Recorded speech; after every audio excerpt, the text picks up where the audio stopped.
자, 3기 시작하겠습니다. 자, 여러분, 우리가 이제 사회복지 발달사를 쭉 보면, 사회복지 발달사를 쭉 보면, 사회복지가, 처음에 시작됐던 거는 주로 시설보호 위주였죠. 시설보호 위주였고, 자, 여기서 얘기하는 시설은 여러분, 생활시설을 얘기하는 거예요. 생활시설.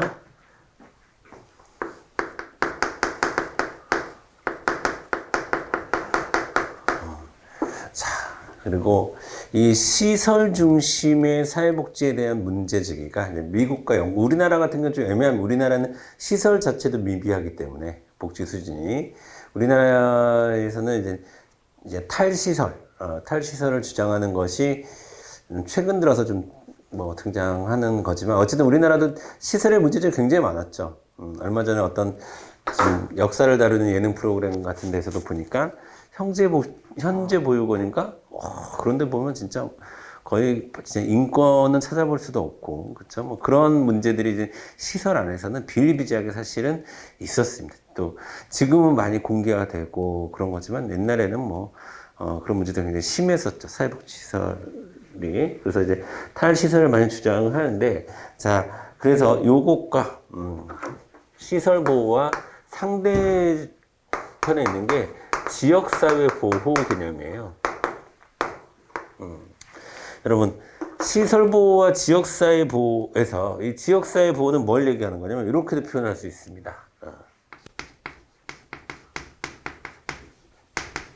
그러니까 집에 있으면서 지역사회 보호를 받는다라는 거예요. 지역에 있는 종합사회복지관도 다니고 뭐 이렇게 치료시설도 다니고 이렇게 하는 것을 우리가 어떤 시설 안에서 갇혀 있는 것이 아니라 지역사회로 어차피 탈시설화를 주장하는 사람들의 기본적인 논리나 주장은 어차피 우리가 사회의 일구성원으로 살아가는 게 중요한 거 아니냐. 근데 시설 안에서만 치료가 이루어지면 안 된다. 나와서 직접 부딪히면서 그렇게 이제 보호를 해야 된다라는 겁니다. 자, 그러면 우리가 지금 배우게 될 그 사례 관리는 여기서 출발하는 거예요. 여기.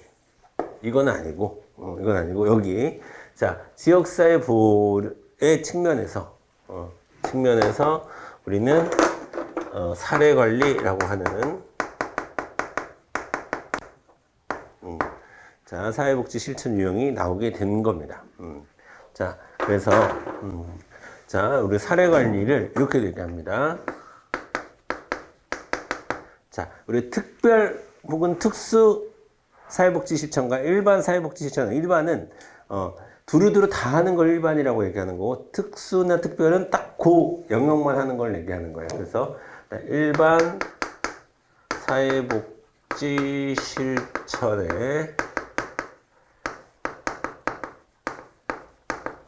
대표적인 모델로 자리를 잡습니다. 이 사례 관리라고 하는 것은 왜냐하면 자, 클라이언트들의 욕구가 굉장히 만성적이거나, 여러분, 만성적의 반대말이 뭐예요? 만성질환의 반대말은 급성질환이야. 그러니까 만성이라고 하는 것은 영어로 얘기하면 클로닉이라고 하는 건데, 조금씩 누적되어서 문제가 축적되는 것을 만성적이라고 하는 거예요. 자, 만성적이거나 아니면 복합적. 그래서 그러니까 단기 치료가 아니라 장기적 치료가 필요한 장기적 욕구 또는 문제를 가진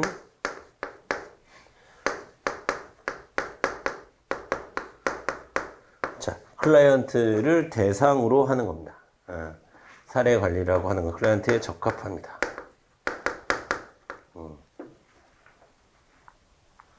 자, 그래서 우리는 첫 번째로 뭘 보게 될 거냐면, 자, 사례 관리라고 하는 사회복지 시설이 등장하게 된 요인이 있어요.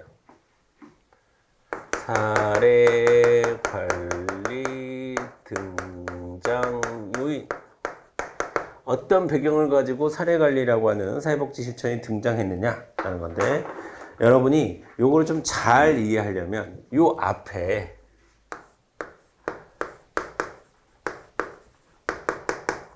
통합이란 말이 빠진 거구나 이렇게 이해를 하시면 좋아요. 그리고 실제 시험에서 통합 사례 관리 이렇게 얘기하기도 하고 근데 그냥 사례 관리라고 이야기해도 아 저거는 통합 사례 관리를 얘기하는 거구나 이렇게 이해하시면 등장 요인을 좀 이해하는 좀 쉽습니다. 자 그리고 이 통합 사례 관리는 기본적으로 자 이론으로 치면은 생태 체계적 접근이라고 할 수 있어요. 생태 체계적 접근. 자, 생태 체계적 접근이라고 하는 것은, 자, 생태 체계적 접근이라고 하는 것은, 여러분, 개인을 강조하는 미시적 접근과 거시적 접근이 동시에 일어난다라는 뜻이에요. 그 다음에, 클라이언트에 집중하는 것이 아까 내가 어떤 사회복지 실천이라고 했지? 클라이언트에 집중하는 개입. 클라이언트에 집중하는 개입이 뭐라고 했죠? 직접적 개입도 있고 간접적 개입도 있는 것이 다 통합적으로 일어나는 것이 사례관리입니다.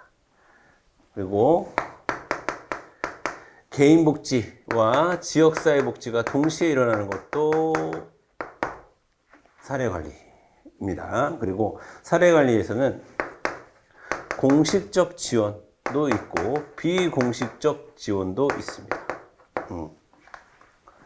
그리고 공식적 자원을 활용하기도 하고 비공식적 자원을 활용하기도 하는 거죠. 그래서 주로 사례관리자는 이러한 것들을 서로 연계시키고 그 다음에 협력하고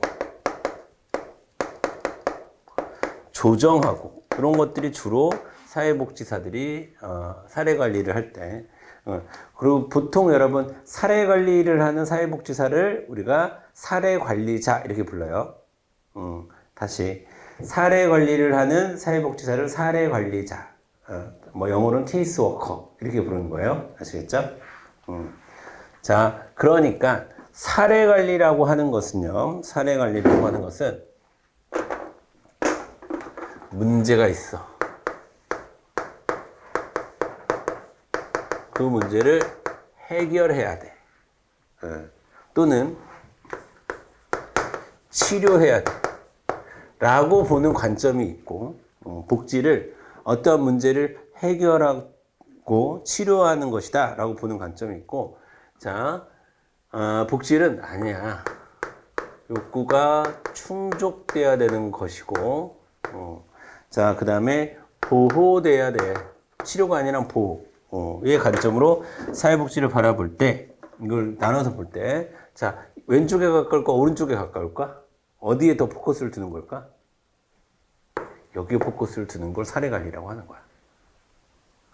지금 당장의 치료가 중요한 게 아니라 지속적이고 장기적인 보호가 중요한 거고, 단기적인 문제 해결이 중요한 것이 아니라 장기적으로 이런 클라이언트들에 대해서 욕구를 충족시켜주는 것을 우리가 사례관리라고 얘기하는 거예요.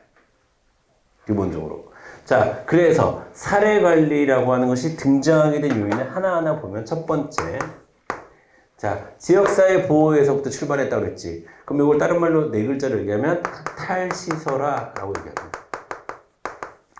자, 탈시설화에 대한 주장이 커지면 커질수록 사례관리는 성장할 수밖에 없는 겁니다.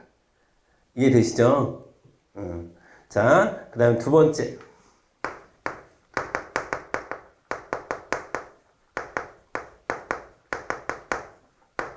서비스의 분권화.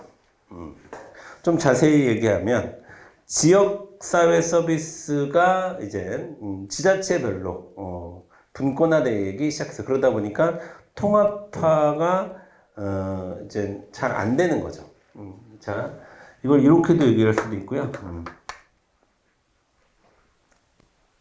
이건 뭘 얘기하는 거냐면 여러분, 이걸 얘기해요. 서비스를 공급하는 주체. 사회복지 기관을 얘기하는 거겠지, 그치? 서비스 공급 주체가 다각화됐어, 다각화. 그러니까 뭐가 다각화되고 분권화되니까 뭐가 필요한 거야? 통합이 필요한 거구나. 이렇게 이해를 하셔야 돼. 시설을 나오니까 뭐가 필요한 거야? 통합이 필요한 거구나. 이렇게 이해를 하셔야 돼요. 그 다음에 세 번째. 자, 복합적 문제.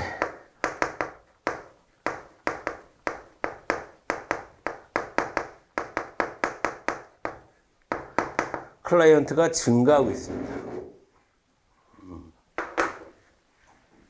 자, 이건 안 적어도 되고, 여러분 한번 제 예를 한번 들어볼게요. 예를. 전 썼다 지울 거예요. 70세야. 70세 노인인데, 기초생활수급자, 기초수급자. 그런데, 이 노인은 지체장애를 갖고 있어. 그리고 이 노인은 만성적인 당뇨. 그러면 당뇨병의 특징이 뭐예요?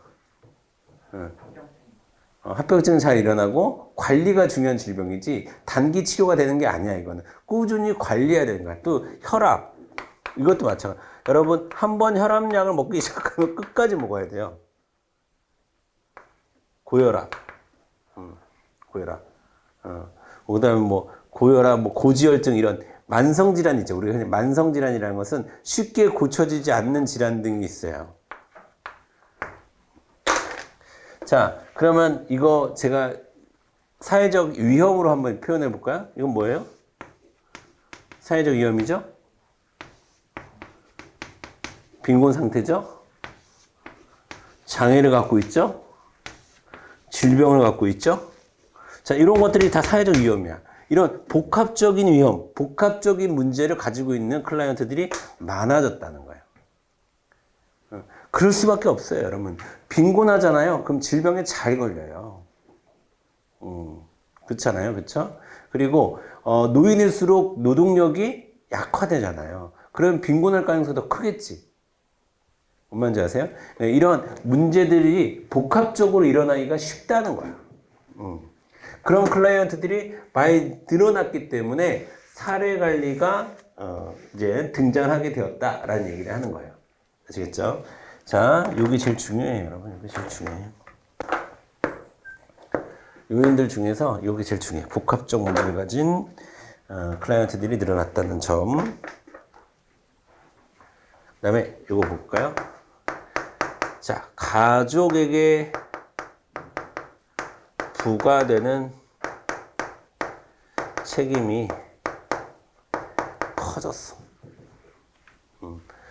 커졌다고 하지 말고 그러면 과도화되었다 이렇게 합시다. 우리 책의 과도화라고 표현됐죠. 책임의 과도화.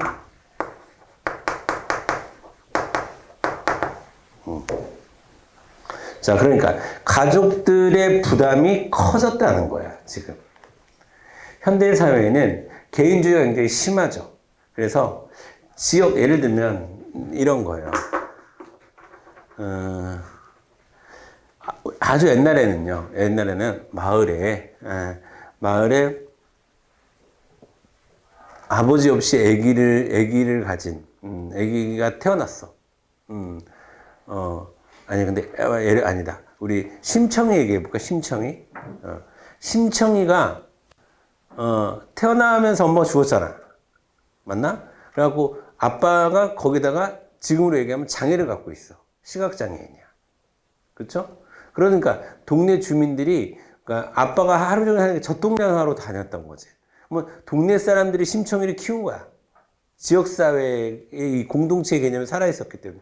근데 지금은 그렇지 않죠. 가족이 다 책임을 져야 되는 겁니다. 현대사회로 개인주의가 심화되고 개별화될수록 그러니까 가족에 대한 부담이 점점점 책임이 과도해진다. 그러면 가족들이 갖는 이건 뭘 얘기하는 거냐면 가족의 부담을 줄이기 위해서 사례관리가 등장한 거예요. 자, 그렇게도 볼 수가 있겠고, 그 다음에 자, 사회복지에서 가족이 굉장히 중요하다는 얘기지. 가족이 지는 책임이 과도화됐다는 얘기는 가족이 중요하다는 얘기 아니야? 그러면 자, 문제를 해결하는 과정에서 가족의 역할을 충분히 우리 아까 가계도도 그리고 생태대도 그리고 하면서 사정을 했던 것처럼 가족의 역할을 높이는 요 두 가지, 요런 것들을 하기 위해, 아니야, 이거 여러분 잘못 썼어. 가족의 부담을 줄이고, 가족의 책임이 과도화되어 있으니까, 가족의 부담을 줄이고, 가족의 역할을 오히려 키우는 방식에 뭐가 등장했다? 통합사례 관리가 등장한 거야. 가족이 갖는 부담이 과도화되니까, 자, 부담을 줄이고, 가족의 역할을 키우는 방식으로 등장한 사회복지 실천이 뭐다? 사례 관리다. 이렇게 보시면 돼요. 그 다음에 다섯 번째로, 이젠 사회복지 실천에서 뭐를 사람들이 강조하기 시작했냐면 비용 효과성을 강조하기 시작했어요. 비용 효과성.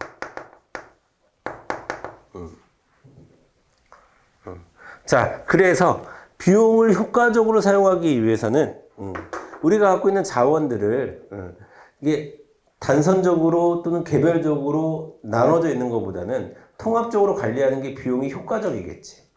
비용이 효과적이라는 것은 비용 대비 결과가 잘 나와야 되는 것을 비용 효과성이라고 얘기했었죠. 처음에. 이거 제가 한 1교시, 2교시 때쯤에 얘기한 거예요. 비용 효과성. 보편주의, 선별주의 얘기하면서. 자, 네. 비용 효과성이 높아지면서, 안 되겠구나. 사례 관리라는 것이 필요하겠구나. 라고 생각했다는 거예요. 그 다음에, 됐죠? 다섯 번째. 자, 그리고 여러분, 우리가 그런 말 많이 하잖아요. 복지국가의 재정적 위기. 그렇죠? 복지국가로 가면 갈수록 국가 재정이 위기가 있다 보니까 이걸 비용을 보다 효율적으로 사용해야 된다라고 하는 국민적인 인식이 커졌다는 거야. 그러면서 등장한 게 뭐라는 거예요? 사례 관리라고 하는 거예요. 사실 비용과도 관련이 있다. 그 다음에, 여섯 번째. 자, 여섯 번째는 비슷한 말인데, 서비스의 단편화. 그 다음에, 서비스의 단편화와 파편화. 같은 말이야. 단편화, 파편화. 를 극복해야 돼. 극복하자는 극복의 필요성이 커졌다는 거야. 아까 그 70세 노인은, 노인복지관의 서비스도 받아야 되겠지만 장애인복지관의 서비스도 받아야 되고, 그다음에 빈곤에 대한 사회보장정책 등의 서비스나 공공부조에 대한 서비스도 받아야 되고, 그쵸? 거기다가 질병에 대한 치료까지도, 의료 서비스도 받아야 되고, 그러니까 이런 것들이 서비스가 단편화되어 있으면 안 되겠지. 아까 그 70세 노인을 생각하면. 자, 그래서 이런 거에 대한 필요성도 커졌다. 그래서 그 결과로 통합적이고 체계적인 서비스 제공이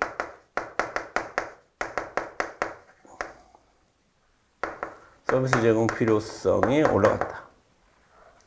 자, 여덟 번째로 제공되는 게 여덟 번째로 있는 게, 우리 책에는 순서는 잠깐 바뀌었는데, 뭐 중요하지 않아요, 순서. 자, 사회 지원망, 왕에 대한 중요성도 커졌고, 자, 마지막으로, 자, 지역사회. 즉, 재가복지가 활성화됐다. 자, 여러분. 이 1번은 뭐랑 연결되는 거야? 9번이랑 연결되는 거지? 지금. 요거 얘기하는 건 요거. 재가복지, 지역사회 복지의 개념이 더 성장했다. 라는 얘기는 지금 여기에서 일로 가고 있다는 거잖아. 추세가. 그리고 이것의 결과물로 등장한 게 사례 관리라고 했죠? 그래서 탈시설화를 제가 첫 번째 얘기했던 거죠? 이것도 좀 마찬가지죠. 탈시설화와. 그치? 시설을 나와서 지역사회로. 오케이?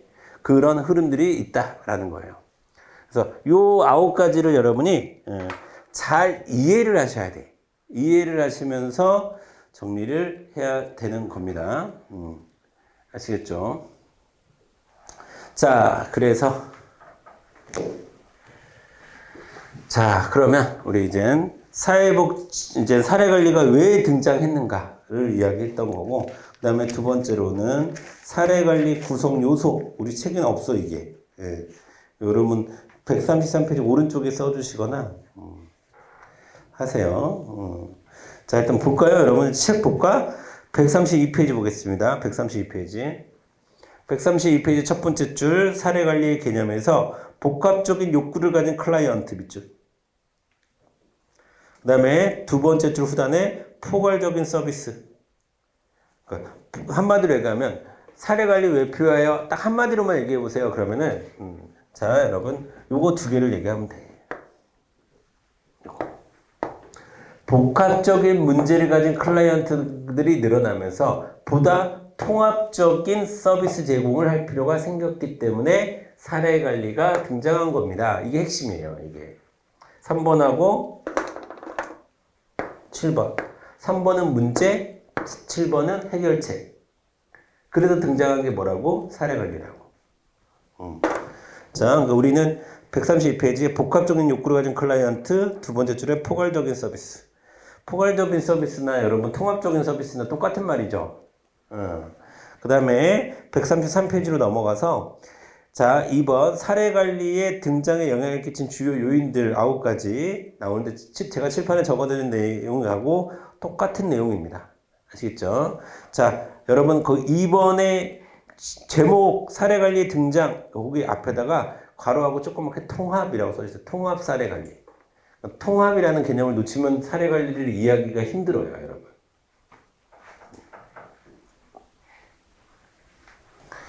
되셨죠? 그래서 1번부터 9번은 여러분이 잘 이해를 하셔야 돼요. 이해를 하고 암기를 하셔야 된다.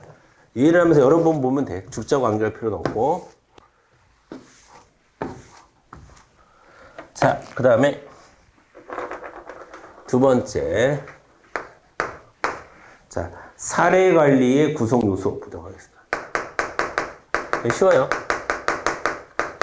그래서 너무 쉬워서 우리 기본서에 빠진 것 같아. 근데 시험 문제 나오는 거니까 얘기 안 할 수는 없어요.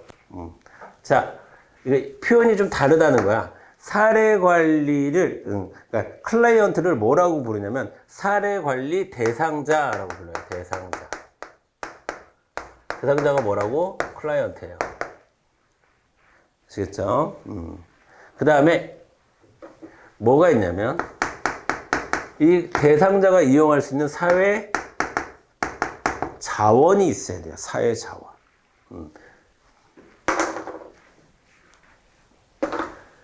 그리고 그러면 이 대상자에게 필요한 자원을 연결해주는 혹은 중개해주는 사람을 우리가 뭐라고 부르냐면 사례관리자라고 부르는 겁니다.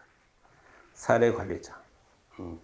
자, 우리 지난 시간에 사회복지사의 여러 가지 역할에 대해서 이야기했는데 그러면 사례관리자는 주로 어떤 역할을 할까요?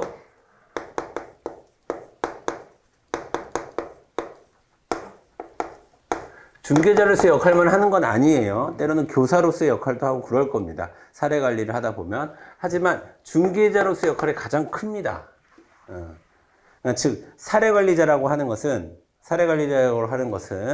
자, 해당 복합적인 문제를 갖고 있는 클라이언트에 집중해서 이 클라이언트에게 필요한 여러 가지 사회복지 서비스를 통합적으로 연결해주는 혹은 중개해주는 역할을 하는 것을 사례관리자라고 얘기를 하는 거예요.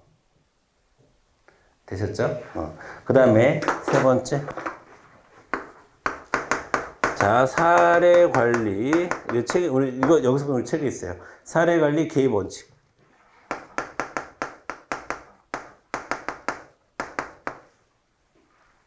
원칙은 총 7가지를 우리가 알아야 되는데, 첫 번째.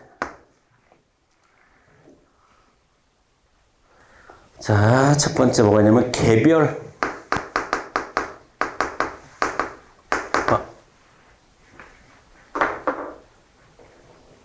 자,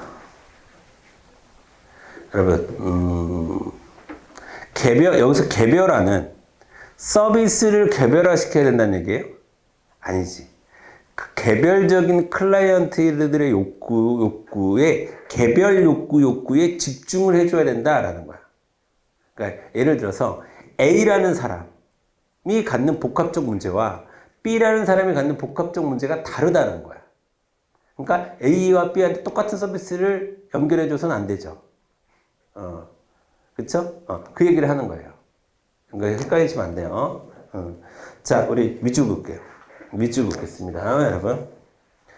쉽게 얘기해서, 자, 여기서 얘기하는 개별화라고 하는 것은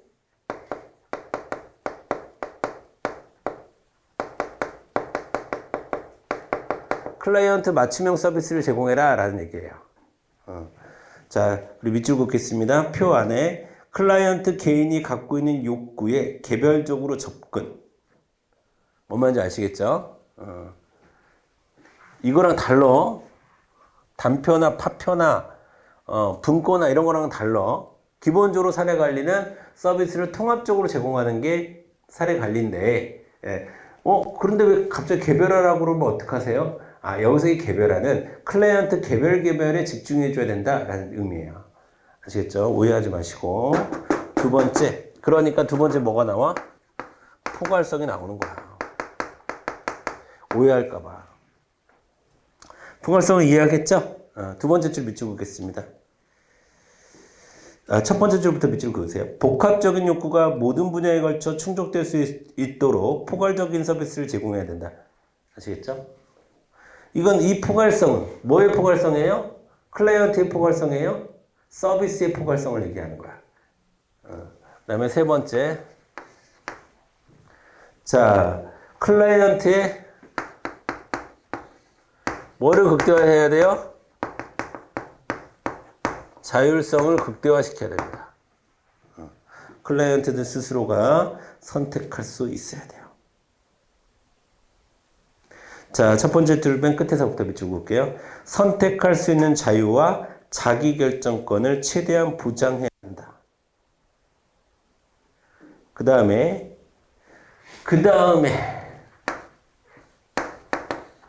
지속성, 연속성 또는 지속성이라 쓸게요, 저는. 자, 이거는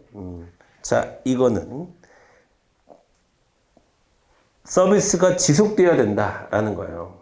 자, 그러면 여러분, 사례 관리라고 하는 사회복지 실천은 장기 모델이에요, 단기 모델이에요? 장기 모델이라는 거야, 이거는. 자, 좀 이따 우리가 사회복지 실천의 여러 가지 이론 모델들을 볼 건데, 단기 모델이 굉장히 많거든요.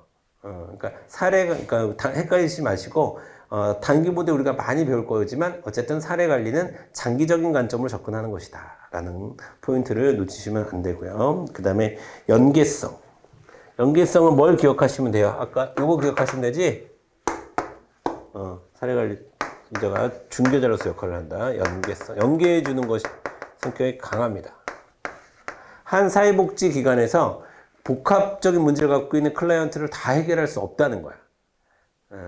그러면 예를 들면 종합사회복지관에서 내가 사례관리를 해. 그러면 그 사례관리 선생님 오늘은요 저희 복지관에 오지 마시고 옆에 어디 병원 가서 치료받으세요. 이렇게 병원과도 연결시켜 줘야 되고, 운동이 필요해? 그러면 생활체육시설 같은 데도 연계시켜 주고 이렇게 해야 되는 거야.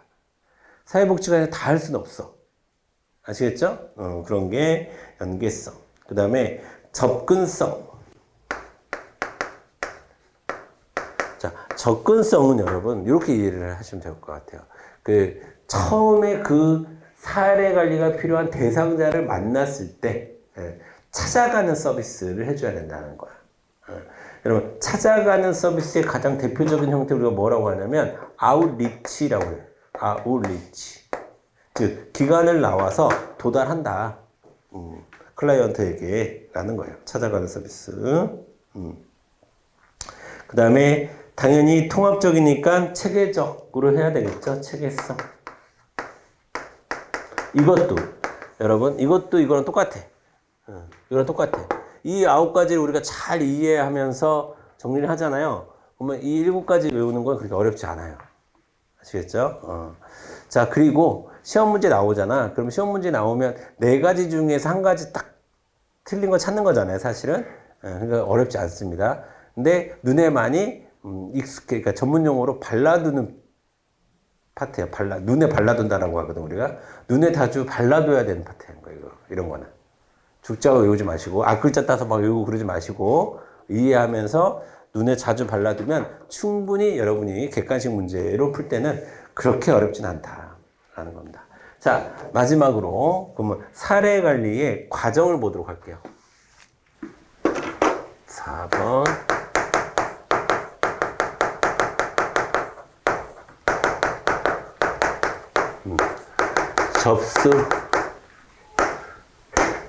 접수다면 뭐예요? 사정, 계획, 그 다음에 개입, 종료 및 종결이라는 표현을 잘 쓰니까 종결 및 평가.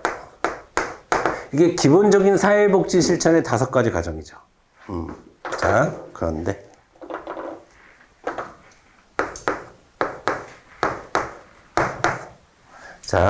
그런데요, 여러분. 그런데 사례 관리는 이 과정에서 하나가 더 들어갑니다. 하나가. 그게 중요한 거예요. 그게 뭐냐면,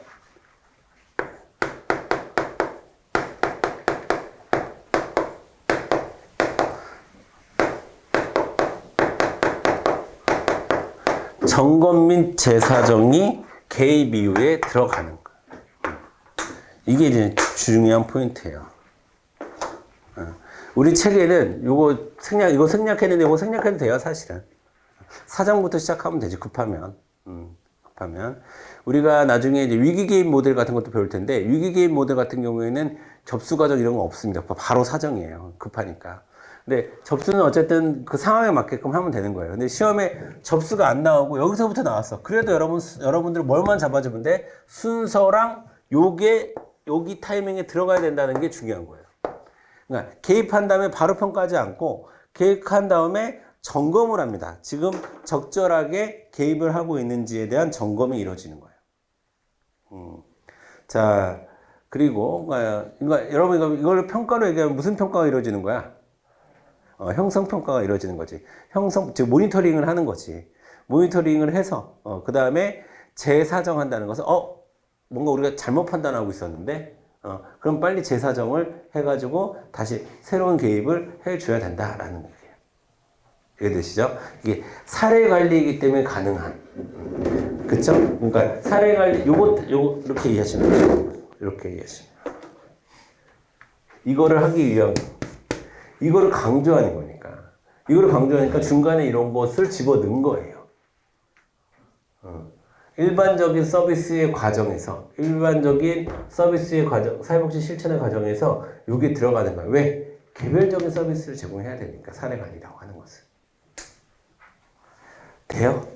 자, 그래서 여러분 133페이지에 사례 관리의 과정, 우리 책에는 사정부터 나왔어. 그러면 그냥 접수 전제하고 얘기하는 거야, 그냥. 넣어도 되고 안 넣어도 되는 거야, 접수는. 자, 그 다음에 사정이 뭔지 지금 여기서 다시 공부할 필요 없겠지. 계획이 뭔지를 다시 공부할 필요 없겠죠. 그러면 넘기셔서 개입이 뭔지를 여러분 다시 공부할 필요 없겠죠.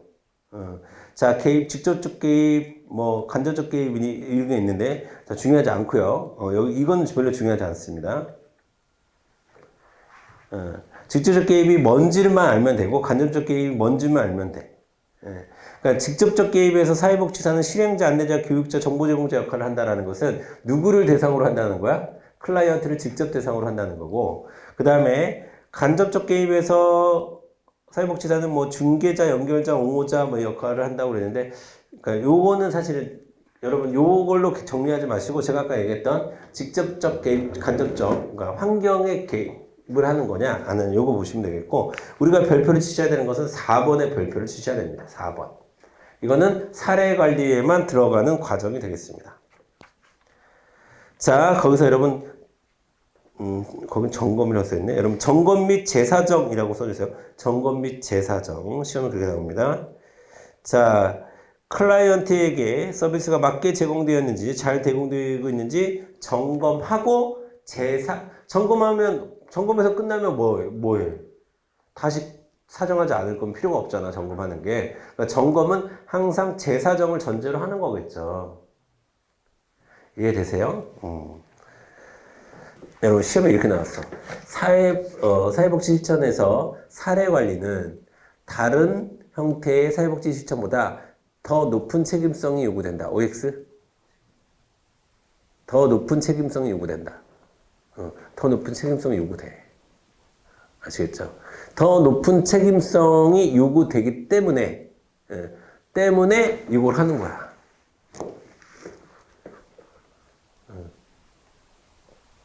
그러니까 여러분 우리가 아까 배웠던 뭐 개입 원칙이나 이런데 책임성이라는 단어는 없는데요? 라고 하는데 이걸 하는 것 자체가 책임성이 요구되니까 이런 걸 하는 거야. 그렇게 이해를 하셔야 돼요. 돼요? 자, 됐습니다. 그러면 자, 빛의 속도로 단원별 확인 문제 한번 같이 보도록 하겠습니다. 빛의 속도로 할 겁니다. 자, 다음은 사회복지 실천 이념 중 어디에 속하는가? 자, 여러분 첫 번째 줄에서 답 나와야 돼. 사회 적합계층은 살아남고 사회 부적합계층은 소멸한다고 본다. 이걸 네 글자로 뭐라고 하냐면 여러분 써주세요. 거기다가 적자생존이라고 합니다. 적자생존. 적합한 사람만 살아남는다. 적응한 사람만 살아남는다. 적응한 생물체만 살아남는다. 이건 누가 얘기한 거냐면 찰스 다윈이라고 하는 진화론을 처음 개발한 과학자가 얘기한 겁니다. 그런데 이 진화론은요, 여러분, 지구를 한번 흔들었던 사상이에요. 이 세계를 한번 흔들었던 사상이야. 자, 진화론이 있고, 자연과학 쪽에서는 진화론이 있고, 사회과학 쪽에서는 그 막수주의, 뭐 이런 것들은 옳고 그름의 문제를 떠나서 이 세상을 한번 흔들었던 사상이야. 그러니까 진화론은 이 세상을 한번 흔들었어. 그러다 보니까, 그전엔 당연히 모든 사람들은 창조론이나 아니면 신이나 뭐 서양에서는 하나님이라고 불렀을 거고 뭐 부처님이라고 부르는 사람도 있었을 거고 뭐 여러 가지 이름으로 불렀겠지만 뭐 조상님이라고 부르는 사람 우리 뭐 토속 신앙에 뭐 조상님이라고 불렀던 어쨌든 간에 자 그렇게 우리가 생각을 했었는데 그게 아니라 우리가 원숭이가 지면서 사람이 됐다. 라고 하는 것은 전 세계에 있는 충격에 빠진 사건이었어요. 그거를 과학적으로 입증했거든. 그러다 보니까 이 진화론을 그대로, 이거 생물학이잖아요. 이 진화론을 그대로 사회에 적용시킨 사람이 있는데 그 사람이 누구냐면 허버트 스펜서. 여러분 스펜서라는 이름을 기억하세요. 스펜서라는 사람이 있었어요. 이 사람이 뭘 주장했냐면 사회 진화론이라는 걸 주장했어요. 사회 진화론. 사회도 마찬가지다. 진화론처럼 그렇게 생명체가 적자 생존의 법칙이 적용되는 것처럼 약육강식의 법칙이 적용되는 것처럼 사회도 마찬가지다 라고 해서 찰스 다윈의 진화론을 그대로 사회학에 적용시킨 사람이 있는데 그 사람이 허버트 스펜서라는 사람이고 그 사람의 이론이 사회 진화론이라고 하는 거고 거기에 있는 내용이 사회 진화론의 내용입니다. 빈곤의 문제를 개인의 문제로 봤고요. 사회 문제로 보지 않고 개인의 문제를 봤어요. 사회복지 실천을 클라이언트의 자율성이나 자기결정권을 중심에 두지 않고 클라이언트를 중심에 보지 않고 통제적 측면을 강조했습니다. 이걸 사회 진화론이라고 해요. 2번 보겠습니다. 이거는 제가 처음부터 계속 말씀드리는 거죠. 그리고 우리가 이제 조만간 사회복지 정책에 들어갈 텐데 거기서도 중요한 얘기고요. 1번 자녀적 개념은 시장경제가 개인의 욕구를 충족하지 못할 때만의 동그라미 치고 국가가 개입한다. 그래서 자녀적이라고 얘기하는 거예요. 맞아요. 제도적 개념은 협의 아니지. 자, 광의, 보편적, 보편주의, 그 다음에 제도적, 다 똑같은 말이에요. 넓게 봐서 제도고, 넓게 봐서 보편이야. 그 다음에 자녀, 그 다음에 선별주의, 협의, 다 똑같은 말이에요. 자, 그러니까 짝이 잘못했지. 제도적 개념은 광의의 사회복지를 의미한다. 이렇게 해야 되고 그 다음에 2번이 틀렸고 3번 자녀적 개념은 자 선별주의 선택적 제공 똑같은 말이지. 맞죠? 자녀는 선택적 제공이에요. 4번 제도적 개념은 모두가 권리를 갖기 때문에 권리 동그라미 치고 낙인 효과가 발생하지 않습니다. 여러분 선별주의 즉 자녀적 개념은 자 사람을 추려서 그 사람에게만 선별적으로 복지 서비스를 주겠다는 거 아니야? 맞죠? 추리는 과정을 네 글자로 뭐라고 한다고? 자산조사라고 하는 거야. 자산조사. 즉 선별해야 되기 때문에 자산조사를 해야 되고 자산조사를 하는 과정에서 근데 어떤 문제가 생겨? 낙인 효과가 생긴 거야. 낙인. 그러니까 낙인은 어디로 가야 돼? 협의로 가야 되고 자녀로 가야 되고 선별로 가야 되고 오케이? 자 그래서 정답은 2번으로 가시면 되겠고요. 3번은 뭐 중요하지 않은 건데 사회복지 일자라면 두 가지 이상의 가치가 충돌하는 거 가치상충이라고 하는데 이건 뭐 국어 문제인지 그쵸? 자 4번은 중요합니다. 4번. 자 여러분 거기다 써주세요. 생평자체 3, 4성. 자 우리 저번 시간에 했던 거야. 생평자체 3, 4성. 자, 이거 왜 이거를 이건 앞글자 따서 죽자고 외워야 돼. 왜? 시험 문제가 순서 문제로 나오니까. 뭐가 하위고 뭐가 상위인지에 대한 구별이 돼야 되니까. 자, 일단, 사회복지 윤리에서 제일 중요한 거는 생명권이에요. 생명보호. 그 다음엔 평등. 그 다음엔 자유. 그 다음에 최소 침해 혹은 최소 손실. 그 다음은 삶의 질. 그 다음은 사생활보호. 그 다음은 성실. 이렇게 되는 거예요. 그러니까 여기서 가장 하위 개념은 뭐라고 해야 돼요? 성실의 원칙 이렇게 해야 되는 거예요. 이걸 외워야 풀 수 있는 거예요. 순서를. 생평자체 3, 4성. 여러분 우리 오른쪽에 해설해 보니까 거꾸로 써놨더라고. 근데 우리는 그렇게 외우지 않습니다. 그냥 위에서부터 아래로 외우는 거야.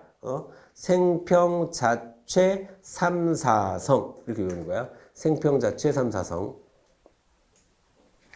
자 넘어갈게요.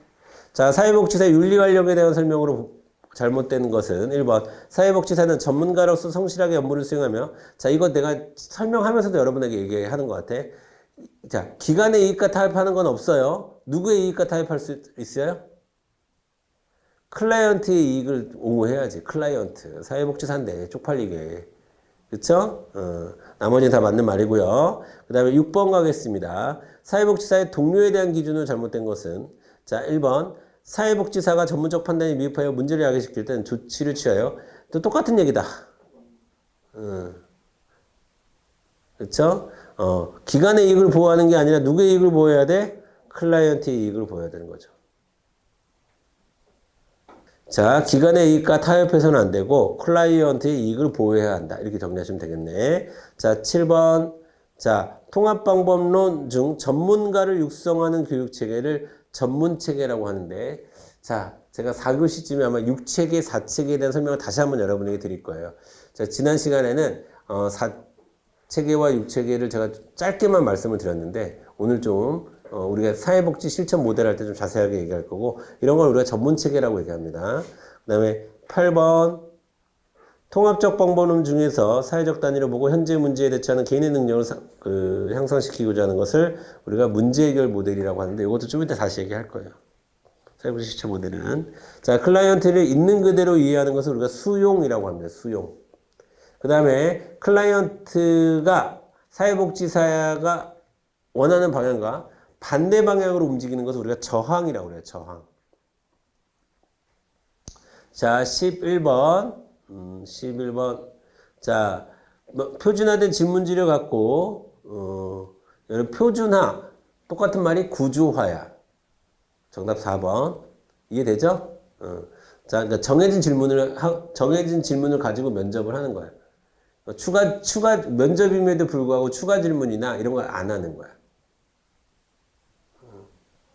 여러분, 인터뷰를 잘하는 사람, 면접을 잘하는 사람은 추가 질문을 잘해야 돼. 추가 질문을 잘해야 돼. 그리고 우리가 훌륭한 앵커다, 훌륭한 진행자다, 방송인이다, 그렇게 얘기하는 사람들. 자, 그래서 여러분, 뭐, 대표적으로 뭐, 손석희, 뭐, 이런 사람들은 누가 나오는지 확인하고, 팩트만 확인하고, 질문을 미리 짜놓지 않는데, 질문지를 미리 안 보내, 이런 사람들은. 그래야, 이렇게 날것의 대답이 나오니까. 자, 그 다음에 개인 경험에 대한 심층적 이해를 원할 때 적절한 면접 수행 방법은 여러분 반구조화된 면접을 하는 겁니다. 심층적 이해 반구조화. 심층적 이해 반구조화. 심층적 이해는 아예 비구조화가 맞지 않을까요? 여러분 비구조화 면접은 아예 아무것도 모를 때 어떤 문제에 접근을 시작할 때 주로 많이 해요. 불편한 게 뭐세요? 외우셨죠? 이런 거. 밑도 끝도 없는 이런 질문. 근데 심층적 이해는 구조화된 질문을 하면서 뭔가 깊이 들어가고 싶을 때 추가 질문을 던지는 거거든. 그게 반구조화거든. 이해되세요? 그러니까 심층적으로 할 때는 반구조화고, 그 다음에 먼저 클라이언트에 대해서 아무것도 모를 때 이제 던지는 면접을 비구조화 면접이라고 하는 거야. 어떤 문제에 접근할 때 하는 게. 넘어갈게요. 13번 빛의 속도로 하기로 했는데, 관찰은 면접에서 가장 기본적인 것을 실제에서 있는 그대로 보는 거. 오케이. 경청은 클라이언트 사고와 감정을 이해하기 위한 소극적 활동이다. 맞아요? 소극적 X, 적극적 활동입니다. 네, 단어 선진 됐고. 14번. 네. 자, 여러분 이것도 뭐 자, 요약 기록이죠. 요약 기록. 자, 그 다음에 15번. 자, 문제 중심 기록. 별로 중요하지 않고요. 16번은 좀 중요합니다. 클라이언트가 자신의 처지에 대해서 객관적으로 인식하도록 도와주는 것 중에 하나의 명료화 있습니다. 명료화. 자, 그 다음에 17번 자신의 언어로 받고 다시 한번 붙여준다. 그러니까 붙여서 늘리는 걸 부연하는 거라고. 부연. 자, 부연하기. 그 다음에 재진술해 주는 거 반영하기. 자, 19번 별표 칩니다. 사정도구에 오늘 배운 거죠. 이제 오늘 배운 거. 사정도구에 관한 설명으로 잘못된 것은 자, 가계도는 2, 3세대에 걸친 가족관계. 오케이. 2번 죄송합니다. 생태도는 클라이언트와 주변 환경의 상호작용의 포인트. 오케이. 3번 사회관계망 격자는 집단 사정의 도구로 하위 집단 형성 여부를 알 수 있다 라고 했네. 맞아요? 여러분 집단 사정의 도구로 하위 집단 형성 여부에 관심이 있는 거는 소시오그램이에요. 소시오그램. 사회적 관계망 격자랑은 차원이 다릅니다. 사회적 관계망 격자는 지지체계를 알아보기 위한 거죠. 자, 20번. 클라이언트의 문제 해결 능력을 향상시키는 기법, 격려. 자, 넘어가겠습니다. 특정 수준까지 끌어올리고 작은 행동, 그죠? 이걸 행동 조성이라고 합니다. 행동 조성. 작은 거에서부터 시작해서 큰 것까지 이뤄내는 게. 자, 다음 주 역설적 개입 상황이 아닌 것은 재구조화.